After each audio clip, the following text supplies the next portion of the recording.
Marie Rancillac regarde la nature et puise ses modèles, auxquels elle donne la permanence du grès moins périssable.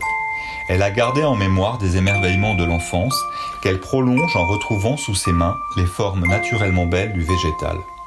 Les fruits et les légumes se prêtent au modelage de la terre chameautée. Le jeu se glisse subrepticement dans son travail, mené à partir d'une observation attentive qui dévie vers un humour teinté de poésie. Marie Rancillac décèle des correspondances entre les formes pour des interprétations multiples, jouant un cache-cache avec le sens. Nous pensions connaître ce fruit, et nous voilà pris par le charme d'étranges formes organiques, coquines, drôles. Le métier de cet artiste lui permet toutes les audaces. Sa force évocatrice, sa propension à déclencher notre imaginaire par une inventivité jamais prise en défaut, fait de ces sculptures un jardin d'Éden où nous flânons en oubliant le temps. Texte de Lydia Arambourg. Cette pièce se rapporte à l'épisode de l'Ancien Testament lorsqu'Adam et Ève sont chassés du jardin d'Éden. Dans ce texte sacré, Ève a goûté le fruit défendu qui poussait sur l'arbre de la connaissance du bien et du mal. La matière des arbres formée de petites plaques de terre granuleuse contraste avec la pomme qui est très lisse. Régime équilibré. De par ces décalages avec le réel, l'artiste nous impose de voir autrement la nourriture.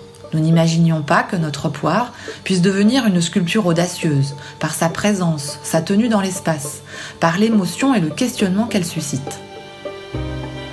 Certaines séries induisent des interprétations multiples et offrent des visions organiques, sensuelles, drôles, de groupe ou de grappe.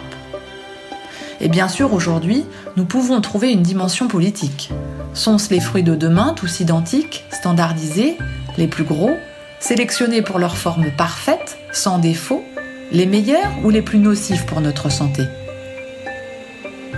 Marie vous l'a dit dans sa conférence, elle a grandi dans le milieu de l'art et s'est nourrie spirituellement des fruits, fleurs et légumes représentés dans les natures mortes, essentiellement peintes. En effet, la sculpture a surtout cantonné les végétaux au décor de jardin. Elle inscrit donc son œuvre dans une continuité historique et comme une nouveauté dans les 3 dimensions. Nicole Crestou, 2017. Cette pièce en forme d'artichaut est formée de plaques de terre très fines, de différentes couleurs, qui sont littéralement enroulées sur elles-mêmes. Elle fait allusion à l'expression idiomatique « avoir un cœur d'artichaut », qui veut dire être trop sensible. Nature morte. L'admiration de Marie Rancillac pour la peinture flamande et pour les représentations de nature morte, terrible assemblage de mots, dont l'emblématique Still Life française, dessert de gaufrettes de Lubin Baugin, a cantonné la perception de ses œuvres à ce genre.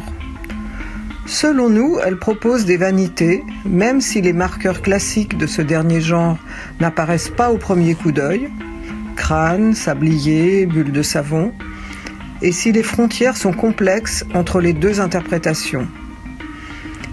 Sa conquête d'une réalité illusionniste finit par occulter, aux yeux de l'observateur pressé, la compréhension des sens cachés, peut-être à son insu d'ailleurs, par pudeur aussi.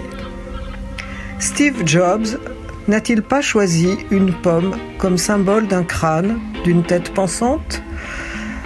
La fuite du temps, la corruption de la matière et l'éphémère ne reposent-elles pas dans ces végétaux périssables ? Cette poétique de l'éphémère pourrait-elle être une protestation en les mettant en scène, pour longtemps, grâce à la céramique ? Anne Lajoie, extrait du texte pour Nature morte. L'odalisque. Marie Rancillac se réfère avec humour à la toile du peintre Ingres, la grande odalisque. Elle reprend la composition de l'œuvre classique conservée au musée du Louvre. L'aubergine est délicatement posée sur un coussin, comme la beauté féminine du tableau qui pose en nous dévoilant son dos nu.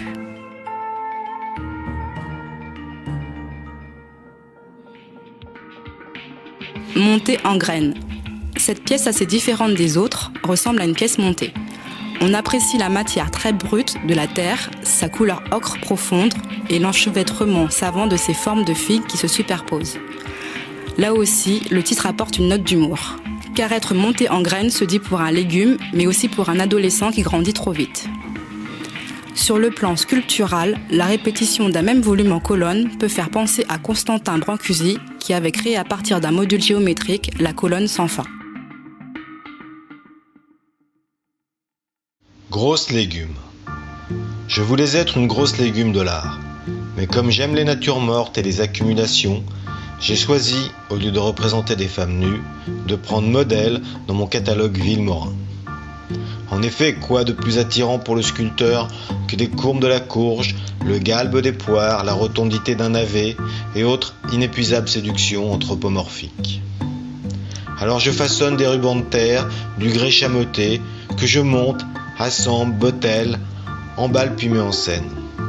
L'important c'est le volume, la sculpture comme une offrande, une générosité, un amusement, aussi de faire se rencontrer toutes ces formes avantageuses, les confronter dans un jeu de modelage. Marie Rancillac, 2013.